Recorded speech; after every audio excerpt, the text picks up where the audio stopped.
de 2010, o mundo perdeu o maior representante da literatura portuguesa, José Saramago, um dos escritores mais polêmicos e adorados do século XXI.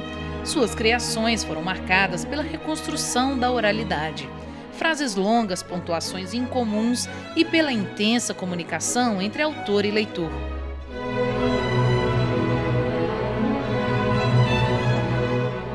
Além de romancista, Saramago foi jornalista, dramaturgo, cronista e poeta. Em 98, recebeu o maior prêmio da literatura, o Prêmio Nobel. Com um detalhe, o primeiro concedido a um escritor de língua portuguesa.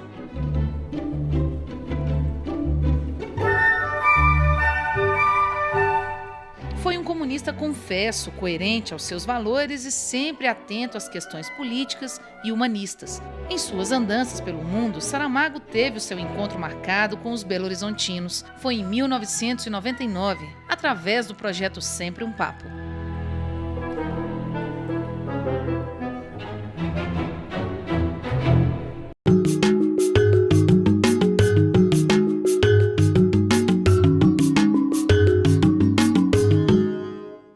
Pois, muito boa noite. Muito obrigado por serem tantos. Se fossem menos, eu dizia também muito obrigado. A vida ensinou-me a não distinguir quantidades. Ensinou-me a distinguir qualidades. E, na verdade, já me aconteceu em tempos passados ter diante de mim 3 pessoas. E essas 3 pessoas valiam tanto como se fossem 300 ou fossem 3.000. E para elas havia que falar com o mesmo respeito com que se supõe que numa situação como esta deve ser a minha atitude. Em primeiro lugar, porque nós merecemos tanto que vocês nos homenageiem como vocês certamente merecem que a homenagem vá de nós para vós. E espero que, em prazo curto, algumas coisas se possam concretizar, realizar nesse sentido. Não no sentido da homenagem propriamente dita, mas no sentido do encontro e dos encontros. Tudo isto para dizer, como talvez também se note pelo tom de voz, que tem aqui uma pessoa muito cansada, que de qualquer forma espera sobreviver a esta prova. E sobretudo por uma razão que eu inventei. Nós estamos sempre a inventar coisas que eu inventei aqui há 2 semanas, e que é isto: Cristo ressuscitou ao 3º dia, eu ressuscito à 3ª palavra. Quero eu dizer com isto que neste momento já estou menos cansado do que quando entrei. Se isto continua, saio daqui disposto a uma proeza atlética qualquer. O outro episódio, e esse foi totalmente inesperado,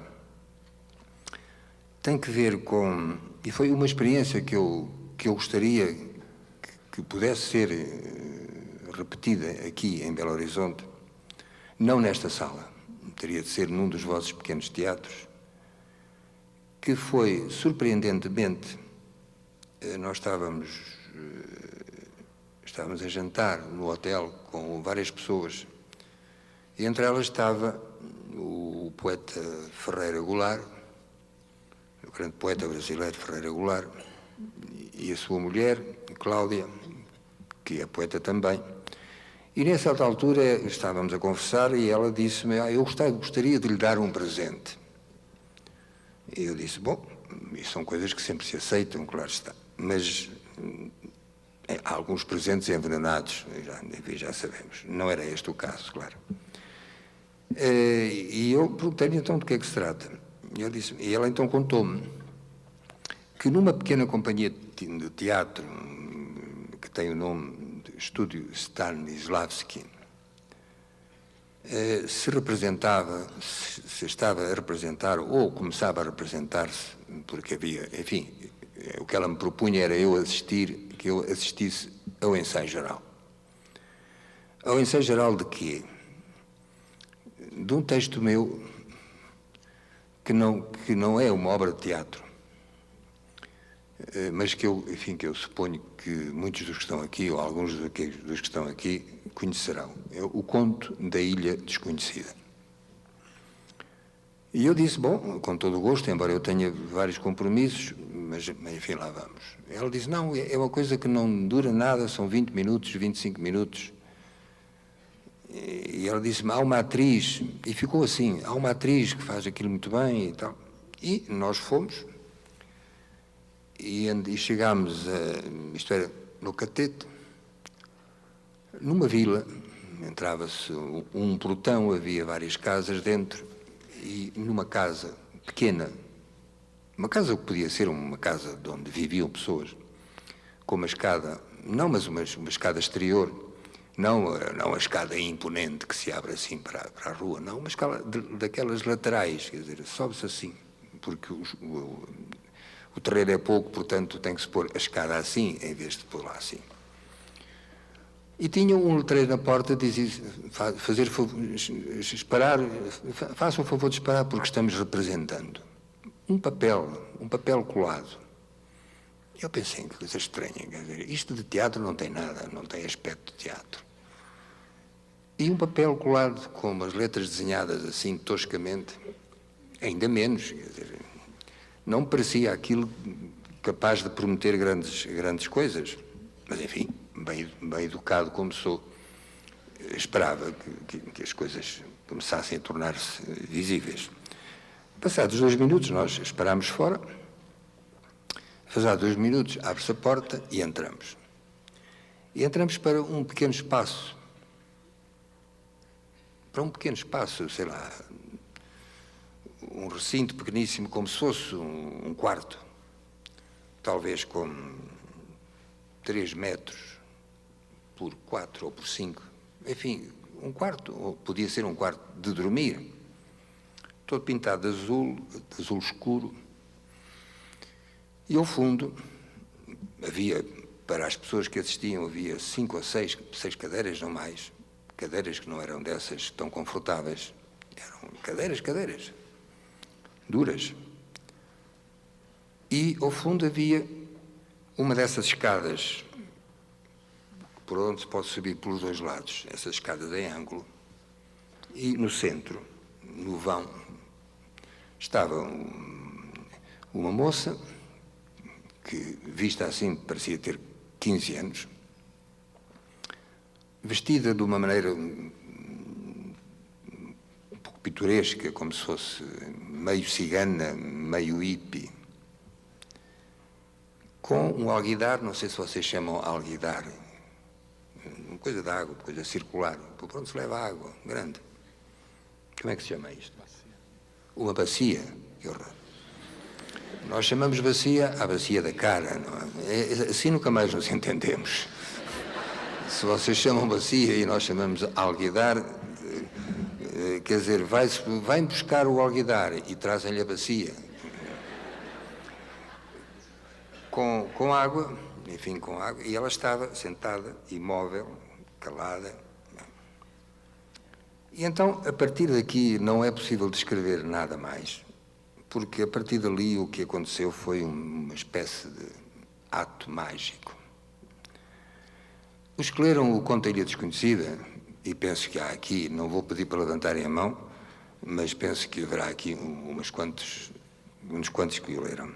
Sabem que é a história de um homem que vai ao rei pedir um barco. O homem foi ao palácio do rei e disse, dá-me um barco. E a história vai toda por aí. Tem 4 ou 5 personagens, enfim, o conto é muito breve, mas tem 4 ou 5 personagens, um que é o homem que era o barco, outro que é o rei, outro que é a mulher da limpeza e outro que é o capitão do porto. E tem aqueles que seriam, embora não venham a ser, os marinheiros. E ali, numa adaptação verdadeiramente extraordinária desse conto, o único intérprete é a mulher da limpeza. Durante 20 minutos, 25 minutos, eu e as pessoas que me acompanhavam, assistimos, de facto, maravilhados, mas absolutamente maravilhados, a teatro, mas a um momento teatral no mais profundo sentido da palavra. E aquilo foi realmente qualquer coisa de absolutamente mágico. É qualquer coisa que é uma espécie de comunhão íntima entre o ator, o texto e o espectador. Bom, isto para dizer o quê? Para dizer que um texto que nasceu para ser um conto e nada mais que um conto, acabou por converter-se noutra coisa. Noutra coisa que é o conto e não é o conto. E isto creio que é o destino mais ou menos de todo o livro. Mesmo quando ele não se converte noutra coisa e continua a ser livro, ele acaba por converter-se em algo distinto porque foi lido. Tem-se dito muitas vezes que um livro que não está lido é um livro que não existe. Existe como possibilidade. É só a leitura que dá realidade a esse livro.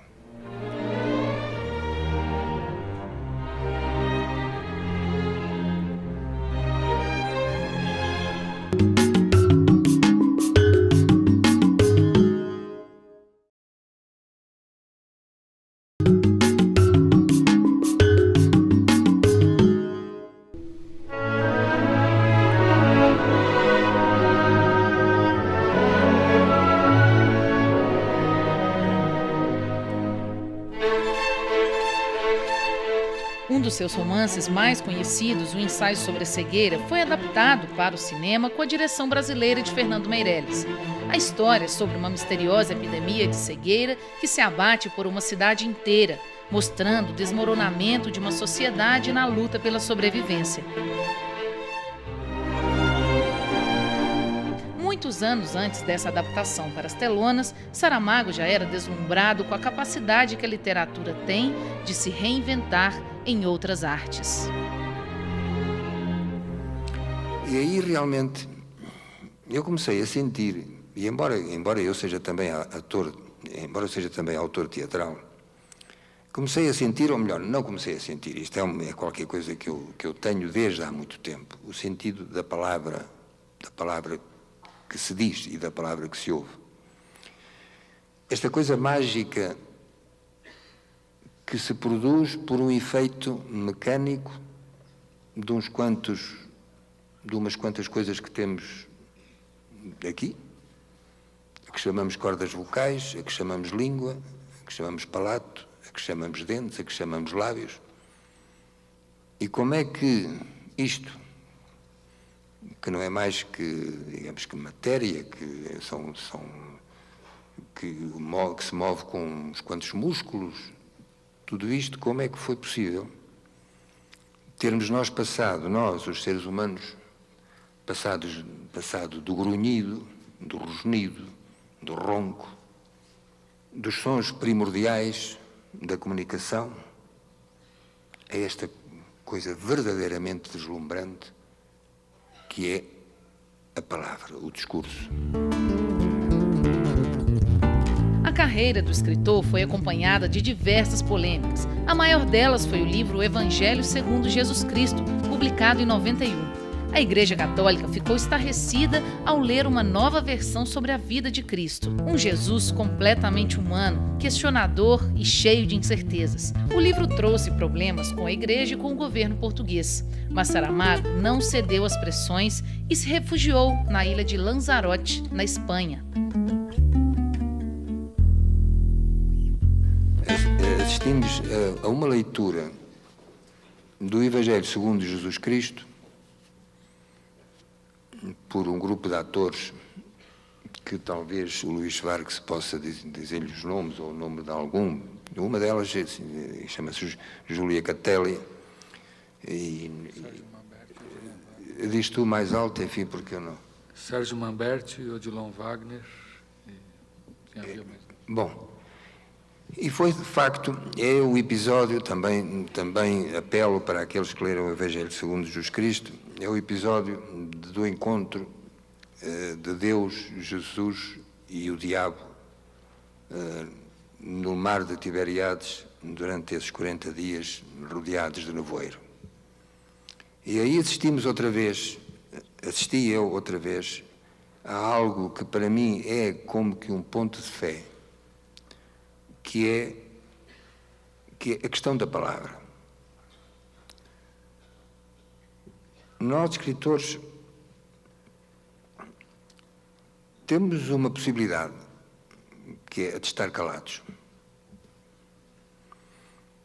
O escritor não tem obrigação nenhuma de falar. E eu mesmo posso perguntar-me o que faço eu aqui diante de 1.500 ou 700 ou 2.000 pessoas, não sei quantos são. Mas a isso também já iremos.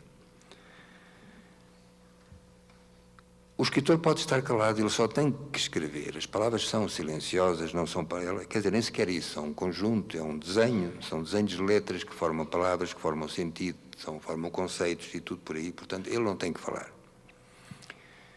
Mas o verdadeiro destino das palavras é esse, é serem ditas, é serem pronunciadas. A palavra só é realmente palavra quando é dita. E tive a ocasião, nestes 2 dias, últimos 2, 3 dias últimos, de assistir exatamente àquilo que se pode chamar a epifania da palavra. Quer dizer, o momento em que a palavra se levanta, como se a palavra se levantasse, ganha corpo, e de cada vez que soa uma palavra é como se ela dissesse: aqui estou. Não foi apenas através dos seus textos que Saramago tinha um dom de comover. Em sua vinda a BH, as palavras ditas por ele foram como um recital aos ouvidos da plateia. Preocupado com o futuro da humanidade, sobretudo com os mais pobres e oprimidos, Saramago acreditava que o artista deveria usar o seu talento para se expor, questionar, dar o seu recado. E isso ele fez de maneira sublime.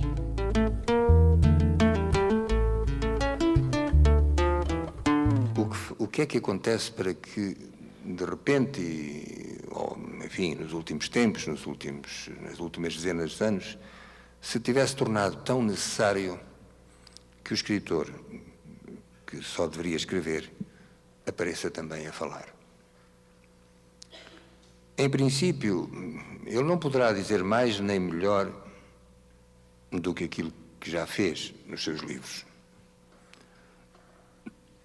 Mas talvez isto não seja completamente exato, porque aquilo que ele fez nos seus livros obedece a um plano, a uma ideia, a um projeto, a um tema, a um assunto, no qual ele tem de colocar-se e que tem que desenvolver, seja num conto, seja num romance, seja num ensaio, seja numa obra de teatro, num poema.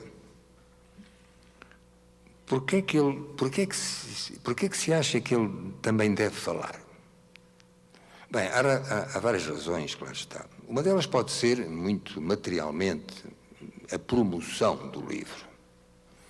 Eu, por exemplo, neste momento estou aqui, fundamentalmente, em princípio, para lançar, curiosamente, esta palavra lançar um livro, dá a ideia que nos vamos pôr aqui a atirar os livros uns aos outros, não é?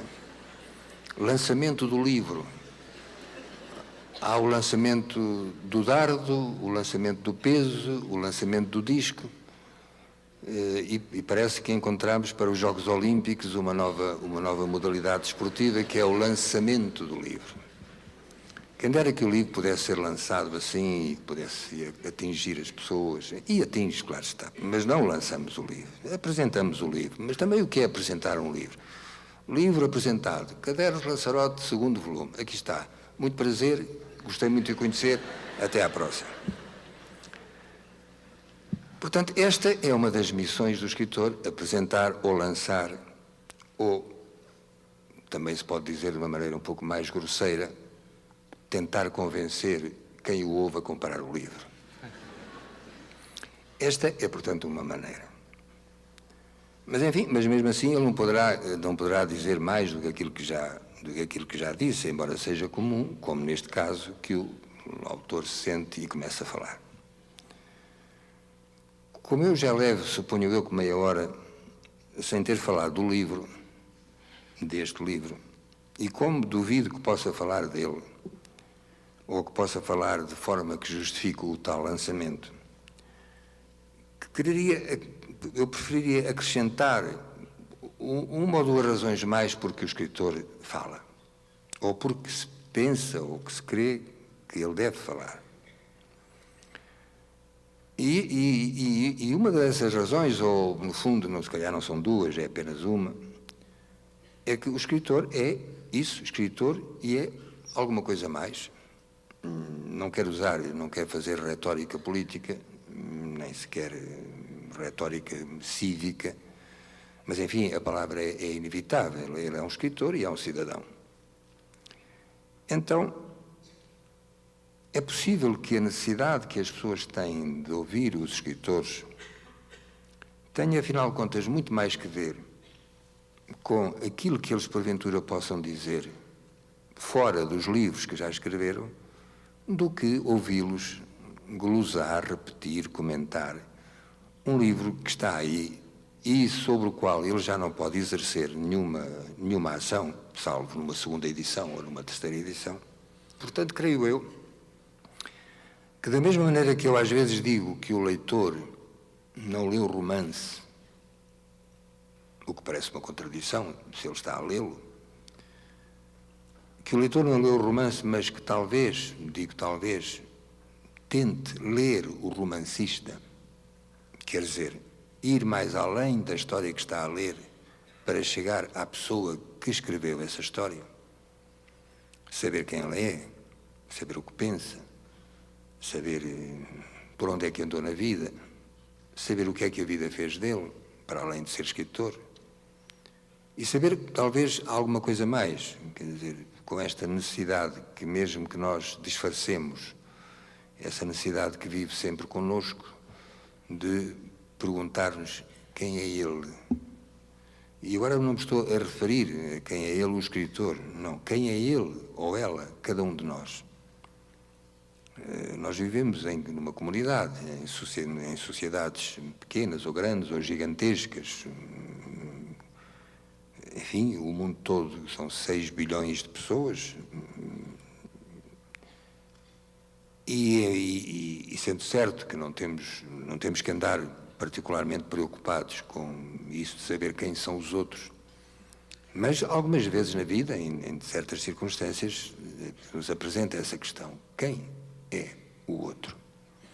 E talvez isso que eu sinto ser uma parte do interesse do leitor pelo livro, pode ser um romance ou qualquer outra coisa, talvez, no fundo, sem que o leitor o saiba, ele queira saber quem é esse que escreveu ou essa que escreveu.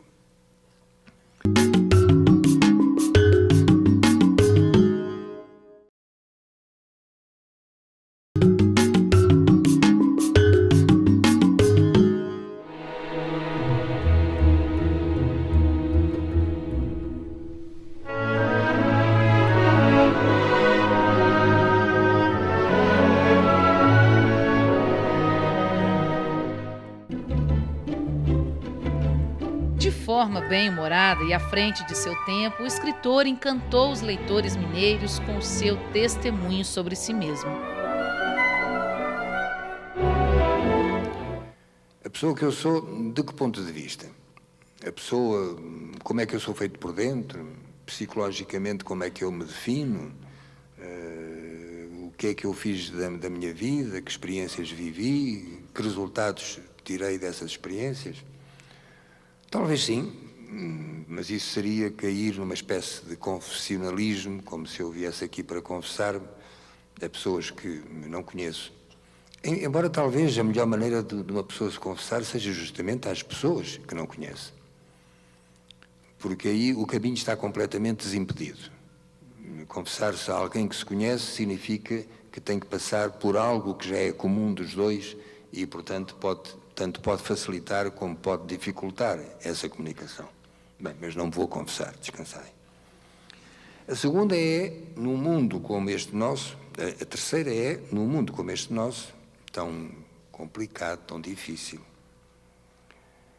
e com a necessidade que parece que todos temos, e isso creio que está mais ou menos demonstrado, enfim, está diante dos olhos.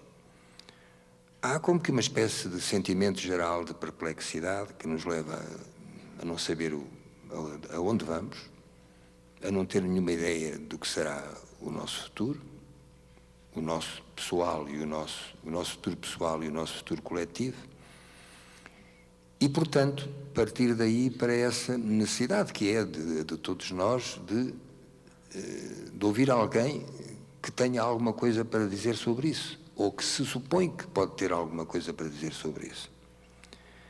Pelo facto de exercerem uma certa autoridade pública, autoridade entendido não de uma maneira policial, não se trata de uma autoridade policial, mas da autoridade da voz, a autoridade da presença, a autoridade da opinião que os escritores, pelo seu próprio trabalho, acabam por adquirir e que mais ou menos lhes é reconhecida. Por isso é que, a propósito de nada, se pergunta ao escritor o que é que ele pensa.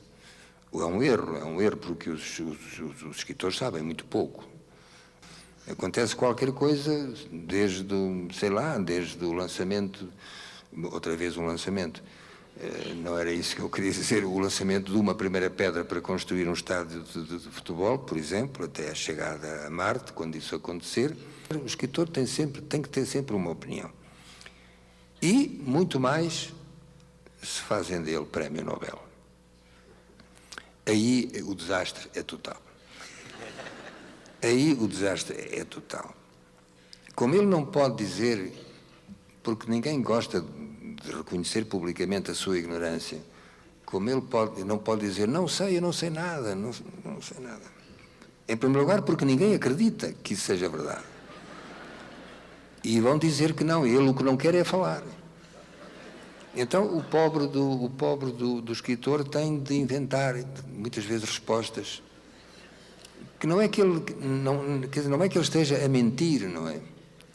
Mas, por exemplo, se já lhe fizeram a mesma pergunta 100 vezes, ele, se respeita a pessoa que lhe está a fazer a pergunta, faz um esforço tremendo para, dando a mesma resposta, porque àquela pergunta só pode dar-se uma resposta, vai tentar melhorar a resposta, aperfeiçoá-la um bocadinho mais, só por uma razão, para não odiar-se a si mesmo, porque já respondeu 99 vezes àquela pergunta e já não pode ouvir-se a si mesmo. Já intimamente se pergunta, e por que não te calas? Mas se cala, imediatamente dirão, quer dizer, subiu-lhe o prémio Nobel à cabeça, já não responde, é um orgulhoso. Então, o pobre não tem outro remédio senão enfrentar-se com as perguntas e enfrentar-se com as pessoas. Provavelmente o melhor do que eu posso dizer está nos livros que eu escrevi. E parto do princípio de que aquilo que eu escrevi se torna uma necessidade. Simplesmente o mundo, como sabemos, está cheio de necessidades e talvez algumas delas, na parte que me diz respeito e na intervenção que eu posso ter na vida, não possam ser completamente satisfeitas pelo livro. E por isso aparece a pessoa, e por isso aparece a voz da pessoa, e por isso a pessoa aparece a dar opiniões, e por isso estou aqui. O lançamento do livro, no fundo, é um pretexto. E é um pretexto porque, afinal de contas, nem sequer é um romance. O Saramago escreveu mais um romance e toda a gente vai comprar o romance. Uma tiragem de 50 mil exemplares em Portugal esgota-se em 2 semanas e é preciso fazer outra imediata. Não, este livro vai saindo, tem os seus leitores, não se torna num best-seller e destina-se a um certo tipo de leitores, e justamente àqueles para quem a leitura do romance, ou da poesia, ou do ensaio, ou da peça de teatro, ou do poema, podem não bastar, porque eles têm essa outra pergunta a fazer. E como é que ele fez isto? E quem é ele realmente para ter feito isto? E um diário pode ser um lugar de conhecimento. Há leitores que me dizem, por favor, não deixe de escrever os seus cadernos de Lanzarote. Não são muitos, mas há os que dizem isso, quer dizer, sentem essa necessidade da presença do escritor na sua casa. Pode dizer-se, mas o escritor também está na casa do leitor, com os outros livros, com os romances e tudo mais. Não, há uma diferença, é que nos romances estão o autor está lá nos livros, só nos romances. E num diário como este, nos Cadernos de Lanzarote, está o autor na sua própria vida, no seu cotidiano, na sua viagem, no seu encontro, nas dúvidas que tem quando escreve, nas suas perplexidades, numa ideia que lhe surge de repente e que ele não sabe muito bem o que fazer com ela, no próprio amadurecimento dessa ideia.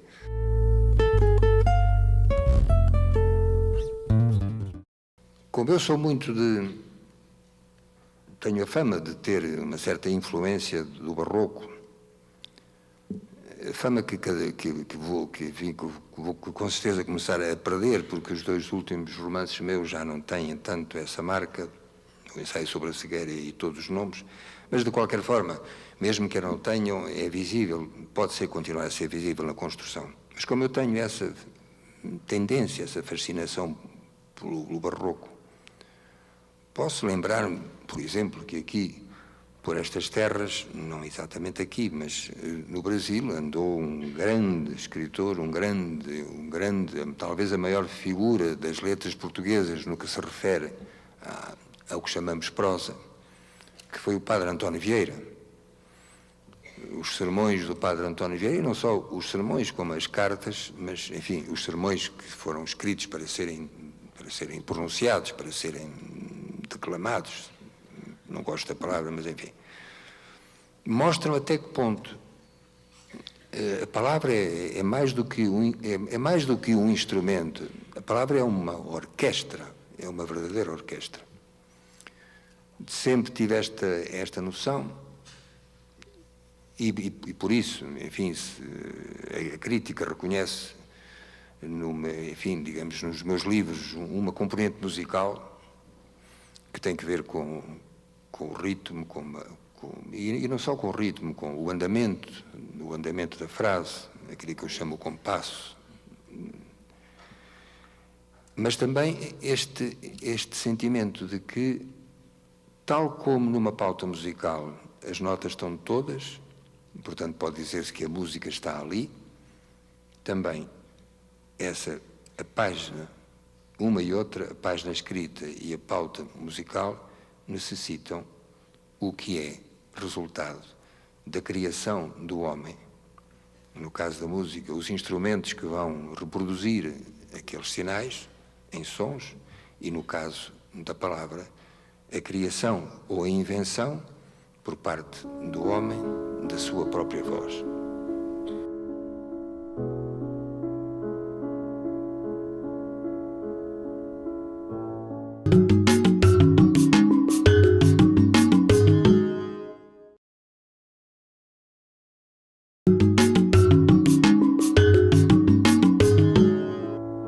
O sucesso fez de Saramago um homem ainda mais realista.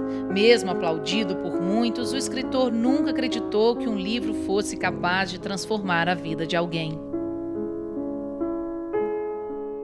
É que neste mundo complicado em que vivemos, escrever livros não basta. Eles podem tocar as pessoas. Às vezes, certos leitores dizem-me: eu li o seu livro e a partir daí a minha vida mudou. E embora eu gostasse de acreditar nisto, eu pergunto, dá-me vontade, mas nunca pergunto, de perguntar: mudou como? Explique-me. E eu sei de antemão que a vida dessa pessoa não mudou. Sei que ela gostaria de mudar a sua vida. O facto dela de gostar ou de pensar que poderia mudar a sua vida já é alguma coisa, mas, em princípio, a vida não muda pelo facto de se escrever um livro. Mas talvez, e também sem grandes esperanças que a vida mude, um tipo de comunicação como este, que é feito, e muito mais neste caso, que é feito sem rede, reparam que eu não tenho uma nota diante de mim, não tenho um papel, não estou a ler, possa servir para tocar mais de perto certos temas. Nunca mais acabariam os temas, de modo que eu limito-me a escolher um. E o tema, que no fundo é um tema central da nossa existência, e para chegar a ele é que nós escrevemos e pintamos e fazemos música, os artistas, os criadores intelectuais, assim chamados, criadores artísticos, que é essa ideia do o que é que nós queremos fazer do mundo, o que é que nós queremos fazer da vida. Claro que há várias respostas para isto, isso já nós sabemos. Algumas que não podemos aceitar, que eu pessoalmente não posso aceitar. Não posso aceitar que a vida seja, que tenhamos uma vida e tenhamos um lugar onde viver, que é este planeta, para reger essa vida por critérios de lucro, de ganho, de triunfo, de vitória, de esmagamento de todos aqueles que se nos oponham. Não posso de facto aceitar isso. E sendo como sou um escritor, descobri há tempos que há no mundo um grupo de pessoas que sem o saberem estão juntas. Podem mesmo até não se dar bem, podem até ser inimigos, podem até ter problemas de relação, questões de inveja, podem até seguir caminhos diferentes, mas no fundo pertencem àquilo a que eu chamo a tribo da sensibilidade. São aqueles para quem a arte, para quem o ser humano, para quem a criação, para quem a invenção, o sonho, a ilusão, o trabalho, tem um valor muito mais que o valor material que porventura tenha e tem. A tribo da sensibilidade não se compõe só daqueles que fazem, está composta também por aqueles que usufruem, que desfrutam. A tribo da sensibilidade são os bailarinos que vêm dançar aqui, ou os cantores, ou os músicos, e são também as pessoas que, não sendo nem músicas, nem bailarinas, nem atores, estão sentadas aí. Isto que nos reúne nesta coisa mágica, essa tribo da sensibilidade vai se reunindo de cada vez, juntando, aplaudindo ou não aplaudindo, protestando, aclamando, sentindo, rindo, chorando. Somos nós. Eu não proponho que esta tribo da sensibilidade se decida a salvar o mundo. Estou consciente de que uma boa parte do mundo está contra nós.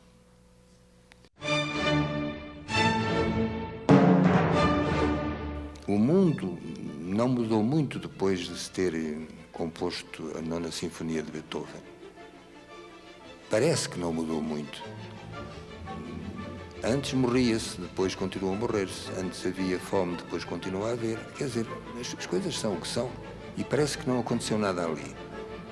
Mas aconteceu. Ou a Paixão segundo São Mateus de João Sebastião Bach, ou a Guernica de Picasso, ou o Dom Quixote, ou o Brás Cubas, ou os Maias do Essa, tudo isso. Da música, da pintura, da arquitetura, o Oscar Niemeyer que desenhou isto, parece que já não é bem a mesma coisa, mas enfim, na raiz era. Esta capacidade que nós todos, nós seres humanos temos de criar. Mesmo tão cético a várias questões, o romancista ainda acreditava na transformação pela arte. Para ele, a única salvação da humanidade estaria na capacidade de criar.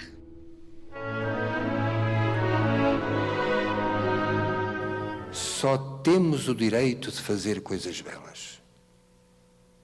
nenhum outro direito nos assiste, realmente como seres racionais e sensíveis, de coisas belas, coisas úteis, coisas formosas, coisas dignas. E a tribo da sensibilidade é o que tem vindo desde o alvor dos tempos a dizer isso obstinadamente, teimosamente, até aos dias de hoje e espero que até aos dias de sempre. Que sejamos nós a governar o mundo não convém, não convém. Deixemos estar naquilo que somos capazes de fazer de melhor. Sejam romances, sejam música, sejam poemas, sejam teatro, tudo aquilo. Chega-se um momento na vida, e com isto eu vou terminar, porque aqui o meu querido Luís Vargas discretamente está a estender um pouco o braço e a deslizar o dedo indicador até ao mostrador do relógio. Chega um momento na vida que é quando se sobe uma montanha, e eu gosto muito de subir montanhas, já não as subo tanto como subia antes. Quando se sobe uma montanha, antes de chegar ao cimo, há momentos em que a gente para, não tanto para ver o que ainda falta, mas para olhar para trás, para o caminho que percorreu.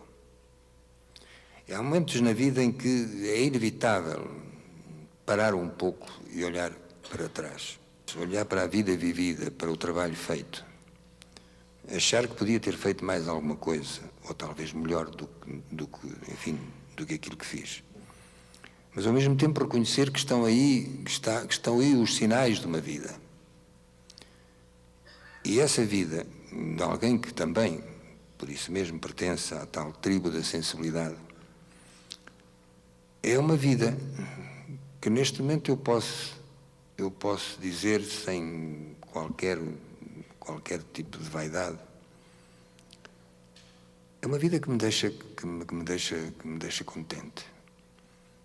Olho lá para trás, desde o princípio dos princípios, desde o tempo em que me levou a dizer em Frankfurt, praticamente na primeira declaração que fiz, depois do Nobel, dizer, eu não nasci para isto. No fundo, ninguém nasce para isto. Nós não sabemos para que é que nascemos. Depois é que podemos dizer que não nascemos para isto. Alguém que nasce poderoso e rico, se cai na pobreza, também dirá, eu não nasci para isto. Dirá, eu nasci para ser rico sempre. Ninguém nasce para ser alguma coisa determinada. Ninguém nasce com uma estrela na testa ou com um sinal de maldição. Então, esse olhar que eu lanço para trás, enfim, para o caminho andado, pelo menos diz-me que, não te portaste não te portaste mal. Num livro meu que se chama A Jangada de Pedra,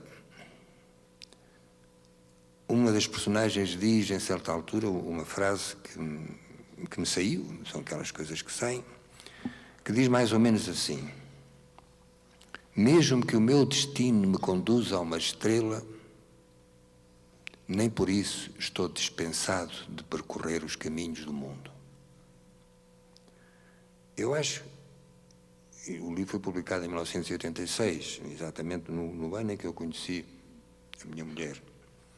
Foi publicado em 1986 e eu não estava a pensar naquela altura que o caminho da minha vida, aliás, não era eu que falava, era uma personagem no contexto daquilo que estava a ser narrado.